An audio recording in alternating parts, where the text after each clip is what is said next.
Umi dengan Okey, tak apa, silakan. kalau background family kan Ustaz. Sebut sedikit lah. Umi dengan abah guru mengajar dekat sekolah rendah. Saya ada adik-beradik 4 orang. Saya anak kedua. Ada kakak seorang, adik lelaki 2 orang bawah. Lepas tu saya pengalaman kerja, saya pernah kerja dekat, saya ni asal Kelantan. Cuma saya ikut suami, saya baru kahwin, jadi ikut suami datang Bangun. Sebab suami kerja sini. Jadi dulu saya pernah mengajar dekat Kelantan tu dalam 2014 hingga 2015. Tapi mengajar di mana? Mengajar dekat dengan rumah je, dekat Tumpat. Dia Tumpat. Dekat Kelantan. Lepas tu dalam 5-6 bulan jugalah. Saya belajar mengajar tadika ada, saya mengajar fardu ain ada. Ain malam. Itulah. Tapi mengajar tu mengajar budak lah. Saya tak pernah lagi mengajar orang dewasa. Okey. Gitu. Jadi kalau ikut pengalamannya, okey, Ustazah ni asal Kelantan lah. Tak apa, saya pun asal Kelantan juga sebenarnya. Ya ke? Okey, baik. Jadi pengalaman Ustazah mengajar tu last tu 2015, betul? Ke lepas pada tu ada lagi tak macam mengajar? Sebab 2013 tu saya ambil STAM. Lepas tu saya sorry lah Ustaz, saya fail. Lepas tu saya repeat 2014 tu saya repeat. Jadi 2014 tu, dalam masa 2014 tu saya mengajar. Dalam masa 2014 tu. Masanya lepas STAM dah lah masanya tu. Ya, lepas STAM. Jadi saya berhenti tu sebab saya nak sambung STAM, ambil STAM balik, repeat STAM balik. Okey, faham. Tapi bila dah habis ni, habis belajar ni saya kerja dengan abang ipar, gitulah. Sekejap saya tengok resume Ustazah sekejap. Okey. Ustazah sebelum ni Niza degree. Ya. Saya diploma dekat Iniza juga dulu, tapi tahun 2012 lah saya masuk. 2012 sampai 2014 saya habis 2014. Ustazah baru masuk 2015, betul? Saya masuk bulan April 2014. Saya tu beda tu 2014. 2014 tu pun saya mari sini dah lah, saya mari Bangi dah 2014 tu. Ustaz memang kerja sini ke? Saya lepas pada diploma tu di Niza saya sambung degree UKM. Faham. Kiranya saya tak sambung degree dekat Uniza, saya sambung degree dekat UKM. Gitulah. Jadi saya mari Uniza Bangi ni kali ikut dari 2014 lagi lah. Saya lepas pada saya diploma tu, saya kerja semata sebelum sambung degree. Degree tu saya sambung 2016. Sampailah 2020. Tahun lepas lah ikut baru gila habis. Gitulah. Okey, baik. Jadi masa lepas Ustazah je kiranya Ustazah habis 2019. Ya, 2019 bulan 10. Lepas tu kiranya lepas Ustazah habis Uniza tu ada kira macam ngajar di mana-mana ke lepas pada tu? Tak ada. Tak ada Tak ada. Jadi yang Ustazah tadi, Ustazah Hoyak kerja dengan Abang Ipar tu kerja sebagai apa? Kerja tolong dia nego Shopee, Lazada gitulah. Nego lah. Okey, baik apa. Jadi kali ikut pengalamannya Ustazah adalah pengalaman mengajar tu, cuma tak ada mengajar untuk golongan dewasa lah. Ya, betul. Okey, jadi okey tak apa, nanti saya akan bagi tahulah berkenaan dengan celik Al-Quran ni. Tapi sebelum tu saya nak share dulu, saya nak confirm dengan Ustazah sebenarnya untuk yang waktu ni. Okay, kalau tengok pada jadual ni yang saya dapat daripada HR lah. Kejap, ni Ustazah lain. Okey, yang ni yang Ustazah bagilah ke. Kalau untuk yang waktu yang Ustazah free-nya, yang tak free-nya maksudnya yang ni je lah ke. Yang ite ni. Ya, betul. Yang lain ni kira masa Ustazah banyak lah ni. Ya. Okey, tak apa. Jadi kalau gini senang sikit lah sebab sekarang ni pun kalau ikut pelajar pun ada yang pelajar tu dia nak belajar hujung minggu, ada yang malas lah kalau ikut sekarang ni. Kalau yang macam hari weekdays ni tak berapa ramai sangat tapi ada ya. Tapi kita kalau kalau pengajar dekat pejabat tu pun dia memang akan ambil malas jugalah. Dia tengok ginilah, maksudnya kalau sekarang ni kita buat kelas secara online. Jadi Ustazah kena pandai-pandai susun lah. Maksudnya kalau macam Ustazah nak buat online sahaja malas, buat online je lah. Maksud saya kalau bila dah habis lockdown ni apa semua, macam boleh pergi ngajar pejabat tu, biasanya dekat pejabat ngajar ada juga lah malas. Ada juga malas, ada juga sebab yang tu boleh susun sendiri. Maksudnya Ustazah boleh adjust sendiri dengan pelajar. Sebab maksudnya jadual ni kalau contoh kalau malas saya tak available, boleh lah saya tukar gitu. Boleh. Tapi kena adalah, maksudnya ada prosedur dia lah. Ustazah kena bagi tahu dekat admin untuk nak tukar pelajar ke ataupun nak tukar apa jadual ni. Kena maklumlah dekat admin. Gitulah. Cuma buat masa ni kita akan masuk pelajar ikut pada jadual yang Ustazah bagi ni je lah. Boleh? Boleh. Alright. Okey, jadi sebelum tu sebelum kita pergi ke yang tugasan yang pertama yang Ustazah buat, saya nak terai dulu berkenaan dengan yang flow yang saya ada bagi dekat Ustazah yang ni. Ya. Jadi hari pertama ni, hari ni lah kita akan buat perbincangan tugasan pertama yang saya ada bagi dekat Ustazah. Lepas tu kita akan ada buat penerangan sikit lah. Saya akan bagi penerangan berkenaan dengan core value celik Al-Quran. Dan yang ketiga, Ustazah akan memerhati perjalanan kelas benar. Hak ni nanti saya akan setkan masa dengan Ustazah yang dah ada dekat celik Al-Quran ni. Ustazah akan join kelas tersebut. Jadi Ustazah akan tengoklah macam mana perjalanan kelas tu. Gitu. Kalau buat masa ni kelas yang ada 2 untuk hari ni. Petang ni pukul 3 sampai 3.30. Dengan malam ni 8.30 sampai 9.30 kalau tak silap. Ustazah nak mana? Petang ke malam? Kalau hari ni, kalau saya kata saya tak boleh lepas pada Zuhur sampai malam. Ada kelas lain ke? Hari lain ke? Tu saya akan tengok balik hari esok. Kalau esok Ustazah free pagi sampai tengah hari je ke atau macam mana? Saya free je. Sampai malam pun saya free je esok. Tak apa. Hari ni je. Sorry lah Ustaz. Tak apa. Saya akan cuba cari esok. Sebab tu saya nak confirm dulu lah dengan Ustazah. Takut Ustazah ada hal. Saya pun tak say acai kot. Tak apa. So tak apa. Esok saya akan cuba tanya dulu mana yang kelas yang ada. Jadi esok Ustazah akan join lah, tengok macam mana perjalanan kelas tu. Okey, boleh. Okey, bila dah selesai yang Ustazah dah tengok kelas ni, bila Ustazah dah nampak dah macam mana kita buat kelas secara online, kita akan pergi yang kedua ni lah. Hari kedua ni, saya akan bagi tugasan yang kedua, iaitu Ustazah kena buat simulasi pengajaran. Masa Ustazah mengajar tu, Ustazah kena rakil lah maksudnya. Jadi, apa yang Ustazah akan buat dalam simulasi ni adalah saya akan detail lah nanti. Apa yang Ustazah kena ajar, nak ajar gapo, tu saya akan ayat belakang. Boleh? Boleh. Okey, lepas pada selesai yang ni, saya akan bagi dalam masa lebih kurang 2 hari lah untuk Ustazah siap. Okay? Kalau Ustazah tak ada kerja gapo, kalau nak buat, kalau siap cepat lagi bagus.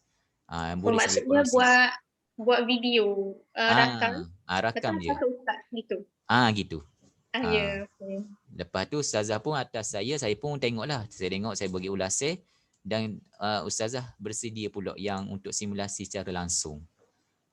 Beza dia apa? Beza dia tak beza sangat. Cuma hak ni Ustazah rakit, tak ada pelajar. Depan Ustazah, yang ni secara langsung ni depan saya.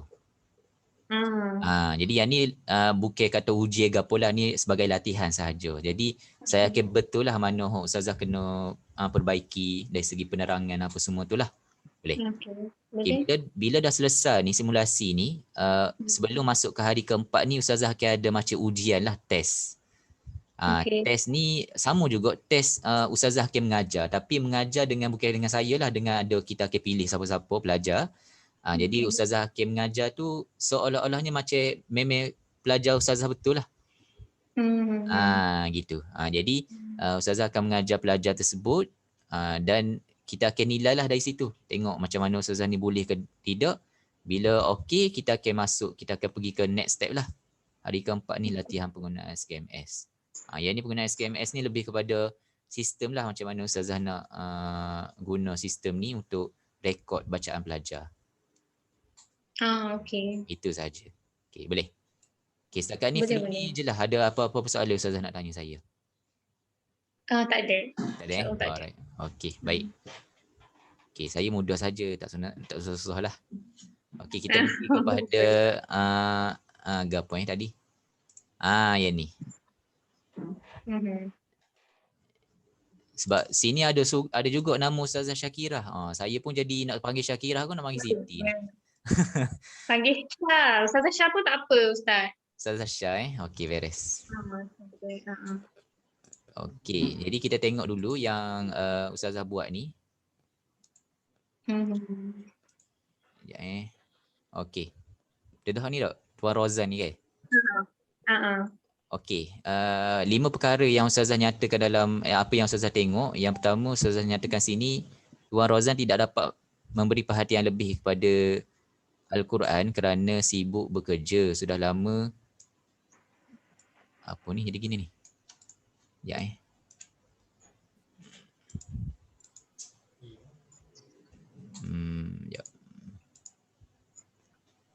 Okey. Sudah lama tinggal menyebabkan beliau tidak dapat membacanya dengan baik. Saya warna kedua. Okey, Ustaz memberikan keterangan jelas tentang asas Al-Quran. Yang ketiga, Ustaz mampu mengendalikan semua pelajar untuk memahami apa yang cuba disampaikan. Yang keempat, dalam masa yang sama Ustaz cuba untuk mempraktikkan apa yang diajar secara tersusun. Dan yang kelima, pelajar mampu memahami dan dapat memberikan maklum balas yang baik. Okey, baik. Kalau Ustazah tengok berdasarkan video yang saya bagi tu, agak-agak apa yang Ustazah boleh simpulkan lah kalau dari segi pengajaran yang Ustaz Syukur sampaikan tu. Agak-agak macam mudah dah untuk pelajar tu fahami ataupun mudah dah untuk pelajar tu ikut cara pengajaran yang Ustaz Syukur sampaikan tu. Boleh Ustazah bagi kesimpulan. Bagi saya Ustaz tu mengajar sangatlah bagus dan dia dalam masa sama saya juga belajar bagaimana cara untuk mengajar pelajar-pelajar tu. Jadi dengan tu pun saya dapat tengok sebab saya pun tak pernah mengajar dengan sedetail itu. Jadi saya rasa macam baguslah, lebih baik. Saya perlu belajar lagi. Maksudnya dapat benda yang baru lah sekarang ni. Okay. Ya, betul. Baik, jadi kalau Ustazah tengok contohnya penerangan tu, ada kita menggunakan gambar untuk memperkenalkan huruf. Ya. Jadi Ustazah tengok penggunaan gambar tu agak-agak sesuai ke tidak dengan pelajar dewasa. Kalau macam gambar ni kita ajar kalau nak guna untuk budak-budak kalau dewasa ni macam mana? Bagi saya benda tu di atas orang.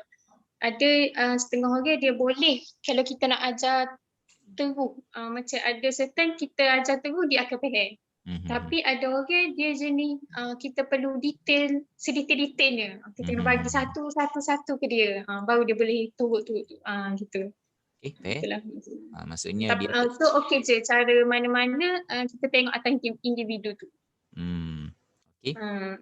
Jadi betul lah, maksudnya Ustazah tengok pelajar ni dia tahap kemampuan dia ni berbeza-beza lah. Betul. Okey, baik. Okey, jadi kita selesai untuk yang 5 perkara tu. Okey, kita tengok sekejap untuk yang 3 persoalan yang Ustazah ada nyatakan di sini. Okey, yang pertama, jika seseorang itu tidak dapat memahami apa yang diajar oleh guru secara berterusan, adakah guru perlu teruskan sahaja mengajar sehingga pelajar dapat faham? Atau ada cara lain yang boleh dilakukan? Okey, ini nanti saya akan jawab. Yang kedua, adakah pelajar-pelajar tersebut diberikan tugasan untuk dibuat sendiri?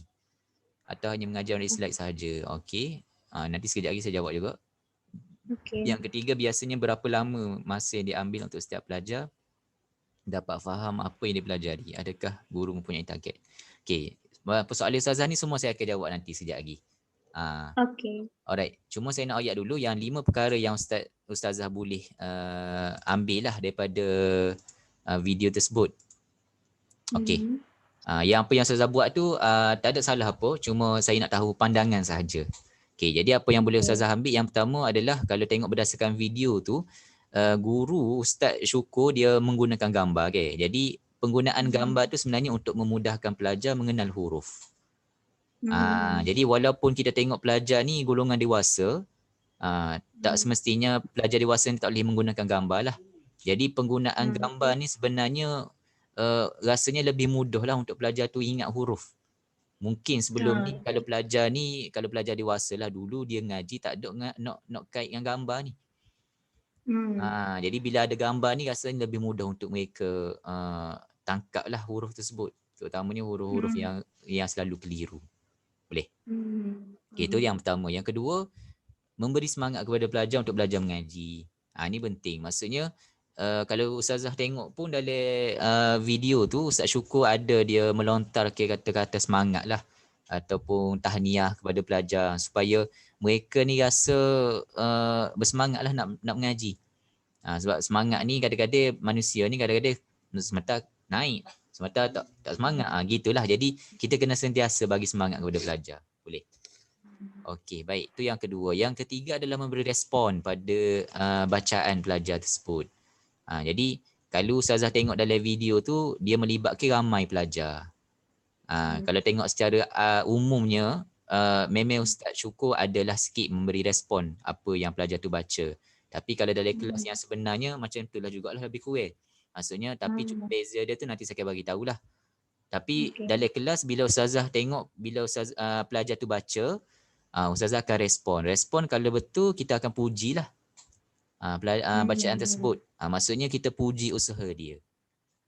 Boleh? Okey, andai kata kalau salah lah pelajar tu ada buat kesilapan dari segi bacaan dia. Jadi apa yang Ustazah kena buat?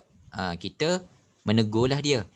Kita puji, mungkin kita akan puji dulu usaha dia baca tu, tapi kita kena ayak pula. Okey, bacaan yang sebenarnya gini. Maksudnya kena tegur dengan cara yang betul lah, tidak menyinggung perasaan pelajar tersebut. Sebabnya kalau pelajar dewasa ni, Ustazah kena faham lah, dia ada beza sikit lah kalau kita mengajar dengan budak-budak. Kalau budak-budak ni tapi kalau dewasa ni okay. Kalau dewasa ni kita tak main rotai tu. Di situ. Gitu. Kita kena jaga perasaan dia sebab mereka ni kadang-kadang ada yang sensitif. Gitulah. Okay, itu yang keempat. Yang kelima, ambil cakna masalah pelajar dalam mengaji. Jadi kalau Ustazah tengok pun yang Ustaz Syukur ada dia bertanya dulu apa masalah mereka dalam mengaji ni.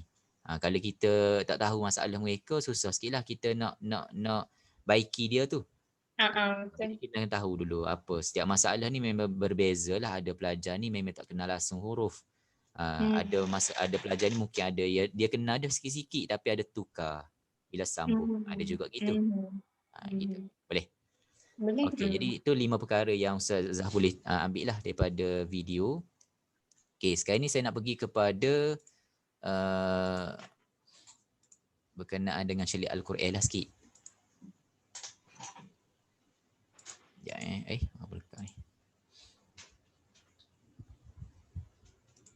Okey.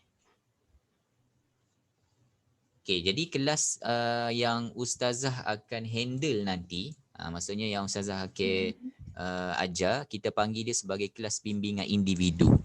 Jadi kalau tengok pada term kita buat ni, kelas bimbingan individu, Ustazah mungkin dah boleh nampak lah, maksudnya kelas yang kita adakan ni secara personal. one to one. Dia tak melibatkan macam dalam ustazah tengok dalam video tu lah. Kalau ustazah tengok dalam video tu dia seminar. Jadi seminar tu memang ramai lah orang join. Jadi yang ustazah akan ngajar pas ni bukan ngajar ramai-ramai gitu. Walaupun ustazah ada 20 orang pelajar, ustazah akan ajar buat kelas secara individu, sore-sore. Gitu. Okey. Kalau tengok pada umur, pelajar yang join kelas kita ni, lingkungan dia ada yang paling muda, saya tak pastilah berapa umur berapa sekarang ni.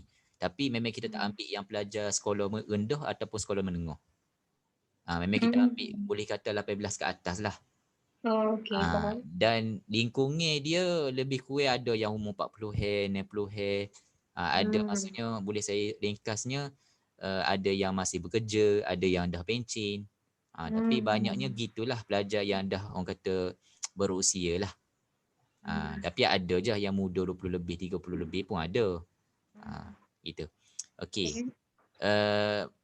Pembelajaran adalah secara individu macam yang saya bagi tahu tadi.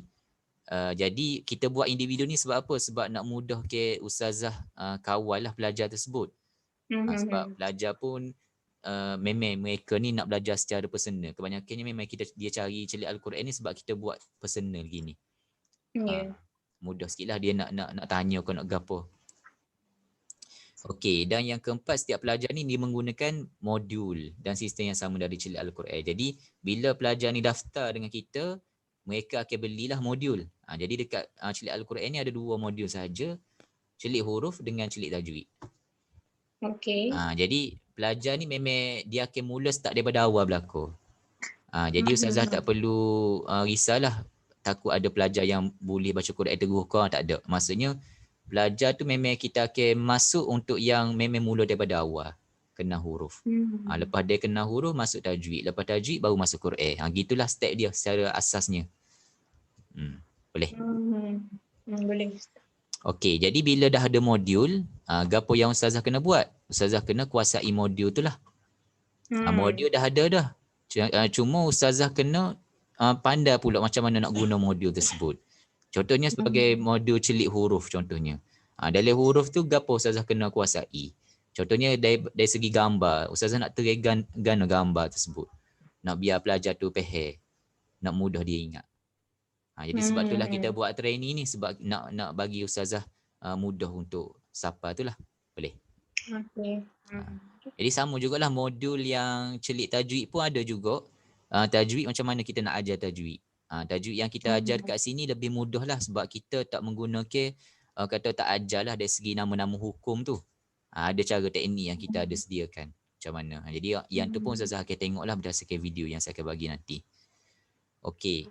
Dan yang ni yang penting, setiap guru perlu menjalankan sesi kelas tu mengikut SOP yang kita dah tetapkan lah. Jadi SOP ni ada SOP yang apa yang saya kena buat, contohnya SOP sebelum kelas, apa yang saya kena buat dulu sebelum kelas. Semasa kelas apa saya kena buat. Bila dah tamat kelas, apa pula saya kena buat. Jadi SOP ni bukanlah kita nak membebankan guru tu sebenarnya, tapi untuk memudahkan ustazah nak menjalankan kelas. Kalau tak ada SOP dia akan jadi susah sikit sebab ustazah nak rujuk mana susah. Bila ada SOP ni senang, ustazah rujuk SOP buat kelas, beres lalu. Boleh? Boleh. Okey, setakat ni ada apa-apa soalan ustazah nak tanya saya? Tak ada. Tak ada Alright. Kita pergi kepada ni yang saya nak bagi tahu hari ni, iaitu 3 nilai teras di celik Al-Quran. Okey, 3 nilai teras ni 3 nilai yang ustazah maksudnya kena pegang betul-betul lah. Yang 3 nilai inilah yang kita bawa semasa ustazah bersama dengan kita lah. Okey. Yang pertama adalah mudahkan. Mudahkan ni maksudnya mudahkan dari segi segala pengajaran ustazah lah. Bila dalam kelas tu ustazah cuba untuk mudahkan pelajar tu faham pertama. Dari segi penggunaan bahasa, istilah, maksudnya kita tak menggunakan istilah yang susah. Macam contoh kalau ngajar tajwid, kita tak ajar. Contohnya nak ajar contoh nama tu mak jaiz mufassir nak terasa sedap. Gitu. Ada cara kita lah macam mana kita nak mudah ke tu. Cuma apa yang kita naknya biar pelajar ni rasa belajar Quran ni mudah. Banyak orang di luar sana dia rasa nak belajar Quran ni rasa susah je. Bila bila contohnya nak belajar tajwid lah. Kadang-kadang nak belajar tajwid orang takutnya. Sebab dia tengok tajwid banyaknya ustazah nak kena ingat ni hukum. Okay. Jadi kita nak mudah situ. Boleh. Okay, itu yang pertama. Yang kedua adalah puji. Puji atau muliakan. Yang ni memang ustazah kena selalu amal ke lah. Terutamanya bila mengajar. Bila mengajar kita puji ke apa? Kita puji usaha pelajar tersebut. Bila dia join kelas kita puji dia. Bagus akak. Sebab ada usaha untuk belajar. Itu salah satu cara lah. Lepas tu bila dia baca kita puji pula. Bagus bacaan akak ni. Gitulah lebih kurang. Boleh. Dan yang ketiga adalah ambil berat. Okay. Ambil berat ni kita ambil berat dari segi apa? Yang pertama kita ambil berat dari segi masalah dia lah. Masalah dia contohnya kita kena tahulah. Yang macam tadi kena tahu dulu apa masalah dia dalam mengaji. Okay. Yang kedua kita ambil berat dari segi progres dia. Kemajuan dia. Maksudnya bila kita dah tahu masalah dia, contohnya dia ada masalah dari segi huruf tak berapa kena. Okay, jadi kita sebagai guru ni kita kena ambil cakna lah. Contohnya kalau dari segi sebutan dia tu tak berapa kemas, kita kena pastikan dia tu betul-betul mahir huruf tersebut. Jangan kita gaduh contohnya macam nak tak apalah huruf ni kena dah gini-gini, kita pun pergi lalu ke muka surat yang seterusnya. Jadi penting dekat sini ustazah kena biar betul-betul tengok dia tu setara mana. Kalau dah boleh tu, dah comel dah sebutan contohnya, barulah pergi ke muka surat yang seterusnya ataupun modul yang seterusnya. Jadi macam persoalan ustazah tadi tanya saya, berapa lama tempoh yang diambil untuk pelajar ni ke? Jadi kita tak ada macam kita tetapkan macam KPI berapa pelajar ni perlu habiskan dalam masa 6 bulan ke, tak ada. Maksudnya selagi mana pelajar tu kata huruf tu kalau 4 bulan dia nak kenal huruf 4 bulan. Maksudnya kita tak ada tetap berapa lama, berapa bulan. Jadi selagi contohnya pelajar tu cepat, mungkin ada yang cepat, jadi cepatlah. Kalau yang lambat kita tengok pada kemampuan dia. Maksudnya kalau dia kena ular lah banyak kali pun. Boleh. Itu maksudnya ambil berat. Boleh. Okey, jadi itu saja yang 3 nilai teras ni. Jadi dalam 3 nilai teras ni lah yang saya akan nilai juga berdasarkan apa yang Ustazah buat simulasi nanti. Yang ni juga yang saya akan tengok. Ada 3 perkara ni insya-Allah kira luluh lah kiranya. Dari segi pengajar dia macam mana saya sampai ke ada pujian dan ambil berat ni lah. Alright. Okay. Ni SOP yang saya dah bagi tahu tadi. Kita dekat sini ada SOP kelas bimbingan individu. Macam mana nak melaksanakan kelas tu. Dalam ni kita ada sediakan lah. Sebab sekarang ni kita buat secara online. Jadi dalam online tu, gapo Ustazah kena buat dulu sebelum online tu. Okay. Yang Zoom ni Ustazah pernah pakai tak sebelum ni? Kan? Yang Zoom ni Ustazah pernah pakai tak sebelum ni? Ada. Ni kira first time ni? First time. Jadi Ustazah kena besok lah. Sebab kita memang kita akan pakai Zoom ni dalam kelas. Okay. Dengan pelajar. Okay, tak apa. Tu boleh belajar lah. Sebab learn ni pun macam tak pelik dah guna Zoom dah ni. Kalau dulu pelik sikit lah. Learn ni tak pelik dah. Okay, lepas tu kita ada kemaskini jadual pelajar. Jadi yang ni penting lah bila Ustazah dapat pelajar nanti, saya akan bagilah SOP ni. Macam mana Ustazah nak update jadual pelajar sebelum kelas. Memang Ustazah akan ada group lah dengan pelajar nanti. Okay, lepas tu ada berkenaan dengan SOP puji pelajar. Ni Ustazah boleh gunalah bila nak puji pelajar nanti, apa perkataan ataupun cara yang macam mana kita nak puji pelajar. Dan sekali dengan tegur lah. Nak tegur macam mana? Tegur nak marah ke kan? Okey, gitu. Okey, yang terakhir adalah penerangan konsep suku kata. Yang ni konsep suku kata, kalau Ustazah tengok dalam video yang saya bagi tu ada Ustaz Syukur detail pasal konsep asas tu ke. So yang ni jugalah yang Ustazah akan guna bila nak mengajar nanti. Jadi kita dah sediakan SOP. Ustazah just tengok, baca, faham. Macam mana kita nak laksanakan. Tu sahaja. Alright. Okey, ada apa persoalan sebelum saya tamatkan sesi pada tengah hari? InsyaAllah. Okey, jelas molek tu. Jadi saya harap insyaAllah Ustazah kalau ada apa-apa soalan boleh tanya je saya. Sebab saya akan kira untuk permulaan ni memang saya lah yang akan handle. Dari segi apa-apa soalan pun boleh tanya saya. Dan untuk sesi untuk tengok kelas tu saya akan confirm balik lah. Deh. Jadi esok tu maksudnya daripada pagi sampai malam tu free lah maksudnya. Ya, insyaAllah. Okey, baik. Jadi kelas tu mungkin setengah jam ataupun sejam je lah. Tak ada lah lama sangat pun sebenarnya. Jadi Ustazah akan tengok, join. Ustazah tak perlu on kamera apalah. Tak perlu on audio. Ustazah tengok je. Jadi Ustazah boleh catat lah macam mana kita buat video, kelas tu. Tengok tu melalui video Ustaz akan bagi ke kan ni? Zoom. Maksudnya Ustazah akan join Zoom ni. Zoom jugalah. So beginilah. Maksudnya saya tengah ngajar, Ustazah tengok. Lebih kurang gitu. Kalau tak kelas saya, kelas Ustazah ko, saya akan bagi kelas Ustazah lah sebab Ustazah boleh nampak lagi kalau dengan student perempuan ni macam mana. Boleh? Alright, okay, kalau tak ada apa-apa kita berhenti sampai situ dulu lah. Setakat tu hari ini kita akan jumpa lagi pada sesi yang seterusnya. Okay, terima kasih Ustazah. Kita tangguh dulu dengan tasbih kafarah dan suratul As. Subhanakallahumma bihamdika asyhadu an la ilaha illa anta astaghfiruka wa atubu ilaik. Wal 'asri innal insana lafi khusr illa alladhina amanu wa 'amilus solihati wa tawassaw bil haqqi wa tawassaw bis sabr. Okay, assalamualaikum warahmatullahi taala wabarakatuh. Assalamualaikum warahmatullahi wabarakatuh.